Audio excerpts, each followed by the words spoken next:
Hello, everybody, and welcome to the Political Vigilante. I'm here with Mitchell Heldt. Mitchell, thank you so much for joining us on the show. This is what you get to be a Patreon supporter, and I very much appreciate you supporting the show. And you bring very interesting stuff to the channel, and you're very active in the super chats that I have on either Saturday or Sunday. So we've talked in the past about water and ways to clean it and ways to be contaminated, but you wanted to get into some of the, so you seem to think that maybe whenever like specifically a solar panel, a solar project doesn't do well, you're starting to notice that there might be fossil fuel putting money into solar programs that they know are going to fail, just so they can say, oh, solar is not ready yet. Oh yeah. And well, I even had a personal incident with it. But if we go back to when Obama put federal funds towards Solyndra, SOLYNDRIA or DRA, it was a big flop, and it really gave the industry of solar power a black eye. You know, most solar power is very ecological. There are alternate means of power, and by no means do I mean that we should only be using one source of power. We really need to have a basket with a lot of different eggs in it. And what might be a good power source here in Iowa would not be reasonable for someone in California. In Iowa, we have abundant water, but we have a lack of sunlight. If you build power, you almost have to plan for reasonably 5 days without sunlight. So you when you charge that day, you need to be able to charge for 5 days to handle our winters. Right. Well, that's not the case in California, and we can do other things. We can augment, and these aren't even being done with majority of solar, because getting new innovations out there is so inexpensive, and it is so hard to get public perception to be aware of the problems. If you do come across something that's actually beneficial, it's not going to make the news. If you come across something that probably sounds good, and I think of this as living outside the onion. Every technology is a bunch of peels of take off one layer. Oh, this is good at this layer. It sounds good. This sounds good. But you get the inside of the layer, the inside of the onion. Is it getting the nutrients? Is it getting the water it needs? So am I thinking about the entire project as it is? For instance, many people, when they buy a product, think of an engineer designing that product. To the engineer, the product is not the same as what the person gets. You're thinking about this little trinket that's in your hand. The engineer has to think about the box that it came into. How he's going to get it in the box. Mm-hmm. How's it going to go through the production line? So there's all these other issues, other layers of the onion. And so with Solyndra, bang, failed, black eye. Solar roadways. Well, yeah. Before we get into solar roadways, I want to talk about Solyndra, because that's such a good example. Because so it failed, and then everyone on the right, oh, solar doesn't work. I mean, you could even now, I wonder, did Obama know it was going to fail, and the fossil fuel industry paid him to make sure that it failed? Because that's the argument. They go into something like this, and we're going to get into solar roads in a second, and they go, oh, it doesn't work, and then it's part of the marketing strategy of the fossil fuel industry to go, see, solar's not ready yet, which is kind of preposterous, because there are millions of homes all throughout the United States and the world that have solar panels on them. When I was working out in San Bernardino at doing the FNX TV show, there's a community center out there that has solar panels over the parking space, so there's shade, and then there was electric charging. I was literally charging my electric car with the sun, and I think that's what they do. They back projects that they know are going to fail, so they say it doesn't work, when in fact the federal government could just say every federal building has to have some solar on it. If it's in the, if it faces the south, if it has a south-facing roof, it's got to have solar panels on it. Like, they could make these things. I'll give you an example. The state of California 15 years ago passed a tax rebate for if you installed solar panels. Prior to the rebate, there was about 500 installers in the entire state of California. After they applied that, there was thousands, like tens of thousands of installers, and it became a big booming business, and companies put money into it, and the solar panels have become smaller and more efficient. So this notion that, oh, this thing didn't work, it's a failure and it's a scam and Obama, whatever, is just more of the tactic of the fossil fuel industry. And one of those other ones that you wanted to bring up is solar roads. Well, it sounds so fantastic, and we covered it before. There's a large portion of the United States lives in cities, and the only vacant space they see is roadways. And so this is a brilliant idea. Use the roadways. Make them all solar panels, and we'll have solar panels everywhere. Won't bother anybody. We can still drive over them. But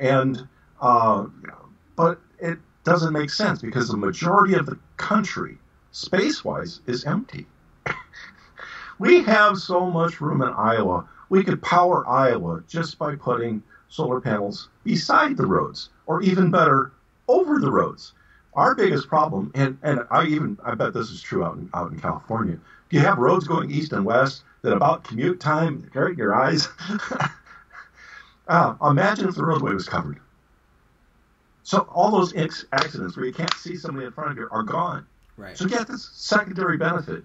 And when you start looking at projects that have synergy, have these other benefits, they start to fall together. And when you have synergistic combinations like that, they just amplify it and give you so much more advantage, and they make life easier. But the solar roadways, like, again, fantastic concept. Love the idea. When I step back and think about it, and I do have experience from the manufacturing solar panel side. So as an industry side, the first things we want to do, avoid anything that scrapes the surface. And in a really high-tech electronics factory, I actually used to run one. What we see as clean air, they do not see as clean air.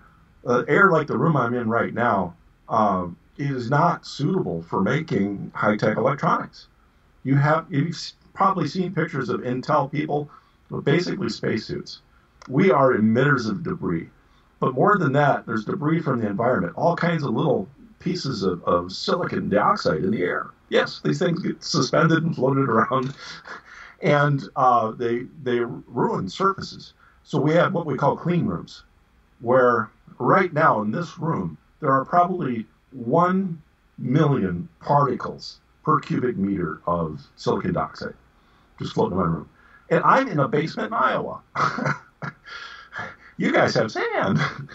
So, anyway, so there's so many things that people don't normally perceive that you have to start digging into the onion and see, okay, what's this when you're working on it.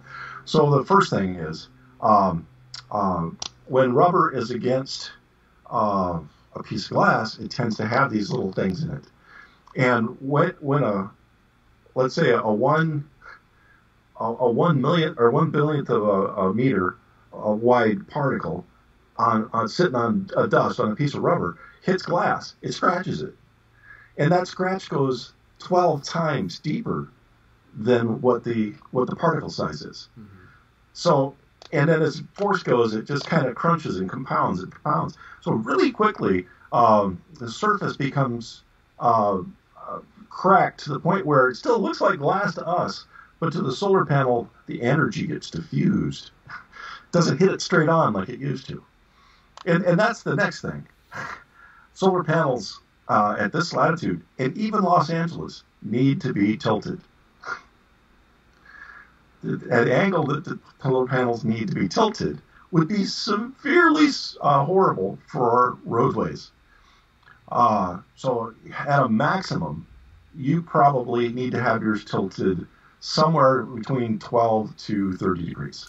The other thing, too, the problem I have, like, all the information you're bringing up is very accurate, which the thing that just keeps coming back to me, and I think we might have even talked about it the last time, which is, why are we spending money on all these roads? There's all of these empty roofs of all of these homes and businesses. The roof deck of every parking garage, in my opinion, should just be covered with, parking lots. Like yes, you bring it up. I'm starting to see more parking lots do this. Like, there you go, parking lots, they all have shade now. And now there's solar panels, and you can do, I don't know why we're avoiding that obvious thing to go for this far more complicated, not very efficient version of the solar roadways. And geez, sorry if I get off track. One other big point that people don't realize: there's more than one kind of pollution. Beside debris, beside oil, beside carbon dioxide, there is thermal pollution. For every watt of electricity we use, I don't care what it comes from, we generate at least 3 watts of waste heat. We have a heat problem on the planet. So really, every roof to me should either be generating solar power or reflecting light. Up here we have a lot of black roofs. Down there you have a lot of red roofs. Well, to infrared, what color are they? Black. So you have a lot of absorption, and that's it with that's even how infrared light was discovered. Was that they had a prism and they were trying to see how much energy was in each frequency of light, and they had one that they thought was their control group, and it was getting hotter than all the rest. And then they figured out, okay, what is that? And that's how they discovered infrared light, right. The light that makes heat, or light that is heat. Well, so back to the concept. So I'm thinking of, we need to be thinking of all of the pollution. We talk about carbon dioxide pollution. We do not talk about water vapor pollution. Water vapor is a stronger greenhouse gas than CO2. Right. But since we drink water, we live in water, we have rain, there's humidity, we think of it as natural, so it's not a problem. Well, we can't go outside the natural limits too much. As we do, the Earth suffers. That gets us back to, I even had one project with generating power with OTEC. It's ocean thermal electric generation, where you take the difference in temperature between 2 levels of the ocean and you use that for generating power. And we demonstrated an object in Honolulu, and we almost immediately had someone in our group suddenly trying to launder money for a large. We had requests for software for oil analysis, and I'm like, well, we're not going to be doing any fossil fuels. Why do we need $1 million worth of software for this? It's just amazing out there how easily, if you are trying to do something legitimate, you do get jumped on. But OTEC, it'd be fantastic for California, especially Los Angeles, because they have this large amount of cold water right off the shore. And you need the hot air, cold water to really work best. And when you use water from the ocean, it does have an ecological effect, not as much as if you burn something. And it has 1/9 the solar impact of if you convert sunlight to electricity. So it's like, okay, I am leaving footprints in the sand, but they're going to be blown away by the wind. So, I say, don't put all your eggs in one basket. Use a whole bunch of different options. And sorry if I got off track. So then, when I got a chance to see you and Jimmy and Steph out in Chicago, afterwards I spoke with other people that watch your show a lot. And from that, they recognized me, which really surprised me. But they had lots of questions. And since I'd been planning on doing water in the one city, all of them had questions about their city, what their water was, what's in it. And even when I went to a nursing home, the nurses and doctors are asking me questions about their water here. And so I think the first step isn't for me to go just to West Virginia. well, that's still a goal, is to set stages into Patreon. And the very first thing, Patreon fundraising, whatever, first thing I think I need to do is go out and do some town halls to get rid of misrepresentations and all of the myths that people have about water. People are being told that their water's dead if it's properly treated. And some of the statements that they read, if you read medical journals, are contrary to what the medical journals are saying. For women over 50, their first drink of water in the morning should not have calcium in it, which seems contrary to people with osteoporosis. For women that need to take something like Beniva, if they take any kind of mineral water or even tap water often, just tap water can effectively negate 40% of their dose. And worst case scenario is if they drink like orange juice. Orange juice will knock out 60% of your medicine. Wow. So just your tap water with the medication. So, there are so many things, and this is so many reasons we need scientists out there. And scientists need comedians like you to break the levity, to actually give them the motivation to get out there. So, but anyway, so it's not only that you need calcium, you need it at the right time of day. You need it in the right way. The calcium, just because it's in something, doesn't mean it's in a form the body can use. Right. So the calcium in the form that's in most water is in the form that is very preferential to this drug and a lot of drugs like it. So if you have a drug that says take this first thing in the morning before you eat or drink anything else, not even soda, orange juice, anything, you need to take your drug with really clean water and wait an hour. And I realize that, you're probably not old enough to be worried about this yet, but with women, it starts really young. A lot of women now are taking Tums and medications like this, and they don't realize what issues they have with medications they're taking. And there's other medications that you have to say, what time of day do I need to take this with? What kind of foods? So a nurse approached me yesterday. She lives on a farm, and she gives her daughter nursery water.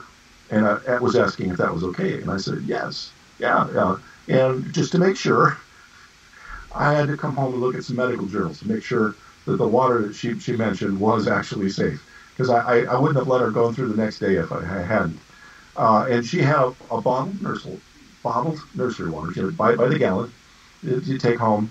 And then I found that some milk replacements, you cannot have any calcium in the water when you mix that, or the babies get hazardous levels of calcium. And we're pushed on commercials. Put calcium in your bread. Put it in your milk. Well, not for vegans, but everything is get your calcium. Add it to calcium. Make sure calcium rains on you. There's commercials for Tums where they say, you better be taking 2 or 3 of these Tums a day. And then suddenly I'm reading, oh no, you should be taking a recommended dosage per day of different foods. Although vegans don't drink milk, for people that do drink milk, you can be hospitalized for drinking too much milk, having too much calcium, and causing a problem with your absorption of iron in the blood. And so then I got looking into miracle waters.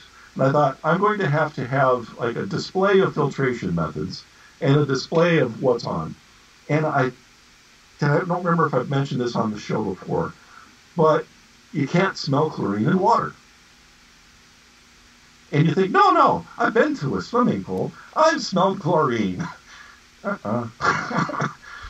You're smelling the chemical that is produced when chlorine reacts with urine. If you smell it in your tap water, that brings us to another question. What do we call water? What you think of as, a mountain stream with deers drinking out of it and skunks giggling beside it. You're thinking of the purest water in the ocean probably, or water in the world, because, I mean, California, purity and whatever. And in my mind, I'm thinking that deer is just pissed in it. That there's a reason that skunk is giggling. And so the spring water, I believe the federal regulations are something like 8 grams per liter of feces, where purified water doesn't have it. So then mineral water. What is mineral water? Mineral water has a lot of minerals in it. That doesn't mean that what minerals there are. So I don't like to have lead in my water, mercury in my water. So I prefer, so if I'm drinking water through the day now, I like to have my water have some calcium in it. And it's real easy to get calcium in your water. You know, just a couple of drops of orange juice. Not a whole liter, a couple drops of lemon. That's enough. Really? The stuff's strong. I mean, you don't need much to level it in your body. So it had just a little bit of taste to it, to your water. It's nice and healthy. If I do take medication in the morning, I'm overweight. I have a chemical problem, so I have to take medicine in the morning for it. My medicine needs pure water, not all the fancy drinking water. So what happens is most tap water has about 23 to 40 milligrams per liter of calcium in it. Although that's not advisable for medicine, after you've had breakfast, that's okay for the rest of the day. Now it's the other stuff I don't like. If I smell chlorine in it, now I know now. And so I thought, if I do go around for giving some seminars, first thing I'll do is I'll have a little flask out there with the waters in it with different contaminants. So if you smell this, and see who thinks the clean water, who can guess the clean water.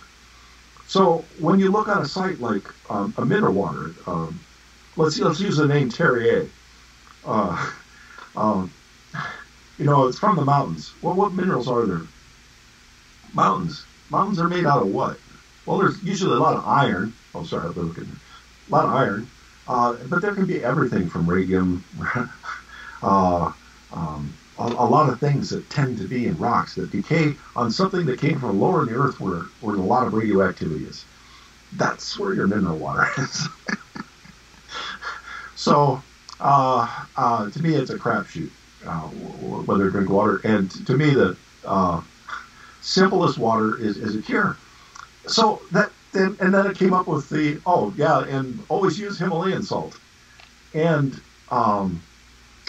somebody asked me if it was really from Himalaya. Well, the Himalayas go all the way to Pakistan. And a lot of the Himalayan salt comes from Pakistan. Now imagine that it is pinkish. So when I think of salt, sodium chloride, and just sodium in the morning also is bad. So if you've got a water softener, you don't want to use water softened water while you take your medicines. That also gets them. Or if you don't have medicine but you're overweight, you should not be drinking anything that's getting all kinds of sodium in your body. But back to the salt. So table salt, it's cleaned, it's washed. All kinds of stuff is taken out of it. It's put out. When they make salt, you can go out in California and you can see ponds where they've taken the salt, and as it gets to different salinity levels, the different creatures that can live in it make it different colors. And as they remove contaminants from your table salt, it gets whiter and whiter and whiter. Sodium is a white metal. So when we make chlorine, it comes with its own that little white crystal. So when you talk about Himalayan salt, okay, why is it pink? And then you hear people, and because a lot of these you're hearing it from trusted sources, your friends, or someone that you think knows better, who getting it from somebody else who's probably taking financial advantage of them, selling the extra salt. But and again, it might taste good. We've often heard that the Romans really loved their lead water. And from any old documents from the 1800s, leaded water was really preferred. That might maybe why they were so aggressive, because they've done all these studies that lead in the water makes it's like a neurotoxin and makes people more violent, and we're starting to have this come back again with more lead levels in water. Right. And then if you look at Himalayan salt, what makes that salt pink? I don't know. If you add iron, it turns green. If you add something that makes something turn pinkish or orangish, you're talking about something like uranium and other things in the decay chain around it. So it's not all. There's more than one chemical making it pink. So, but you should also be thinking about the levels of these. And some people eat a lot, and I think for children, no level is acceptable. So I give my kids regular salt. My kids are like old now, but they still have lived with me too long that they're used to looking at which water I reach for before they drink through theirs. Sorry, I got so far off track there. But so coming back here, I'm thinking that each city I should be telling people what's in the water, what are the different filter types, what is appropriate for their area. So like RO is so easy here in Iowa. It takes almost everything out. But in California, RO is bad because you don't have the water to run it. For every gallon of water I make that's good and safe, I've got 3 gallons of water that I have to dispose of. Well, that's interesting, but I wanna so are you thinking about actually doing these town hall meetings on the road? And Yeah. I was thinking of trying to find venues that I could do it and try to make up a schedule. If any of your viewers have any ideas of what cities, what venues I could possibly do, where there might be some interest, getting 20, 30, maybe 50 people together, that going out and doing a little talk on this. I think it's a really a smart idea, and I don't know how exactly you do that. Maybe there's not somebody out there watching who's sort of already plugged into that, or they do town halls in their area or something. But it's something that I think you should do. You should have town hall meetings and give people advice and information about how to purify their water, and because I don't think the government isn't telling us. I did speak with a couple of presidential candidates about it. As to me, it's not going to be possible to do. And there's about 2,700 towns that are worse than Flint. And but it's not going to be possible to do anything to these towns until the people understand what clean water is. Right. And what they need to ask their candidates for. When they're being told by the cities, and you can't really blame the city people. They're doing the best they can with the schedules and budgets they have by what is viewed by the city as being necessary. What the minimum actual cost for that can be allowed for by the state, by the federal, for how much contaminants they can let in the water. Because the city managers are not often given the money to make the water as clean as they want. And even if the water leaving the municipal place was perfectly clean, most of the damage comes between the municipality and the tap, not at the municipal water. When you see a water test from the municipality, you're seeing the cleanest water in town. When you're seeing it at people's pipes, especially in the low income parts of town, you're seeing the worst. Yeah. Well, I think there's some valid things to bring up here, and I really want to just to summarize here. For anybody out there watching to do their research, going back to the first topic of solar roads, and make sure that if there's some project that is happening in your area, that it isn't being funded by the fossil fuel industry, because if they're funding it, they're going to try to undermine it or make it fail or make it look bad, and they will literally spend money to make a project fail so they can go, oh, clean energy doesn't work. And then as we've talked about numerous times too, and then the contaminated water and what people can do to make their water clean and what they should and shouldn't be putting in their water and all that. Oh, one we forgot was we brought up on your last week's and about putting solar panels on cars. Yes. The amount of space on top of the car that is actually usable for where a solar panel is. Solar panels don't do well with one part of the panels in the shade and the other part isn't. So you need a part of the car that's consistently all got the same illumination. And that only allows about 250 watts of power that you can generate, which is fantastic for a radio or maybe some accessories in the car. And another thing is possibly keeping a little fan running on the interior of the car while you're inside. So let's say you gotta leave the car outside in the sun, that would be perfect. So you got a little car to keep your car from getting overheated while you're waiting through. That would be a perfect use for a solar panel, and I think they should be included in cars for that. But a Nissan Leaf is like one of the most efficient there is on the market, and it uses 80 kilowatts. Right. The amount of power that we can produce can't go. But nobody says that your charging station can't be solar. Nobody says that your charging station can't be alternative, and that's where we need to go. We need to get, and my fantasies would be that everywhere you go, you couldn't have to drive more than, 80 miles is about the limit currently, and cars are going to get older. So the second generation people, the people are going to buy it used from you, there should be a charging station for them every 50 miles conveniently while they're driving. And these would be great to have rest stops, and these would be decent jobs for people.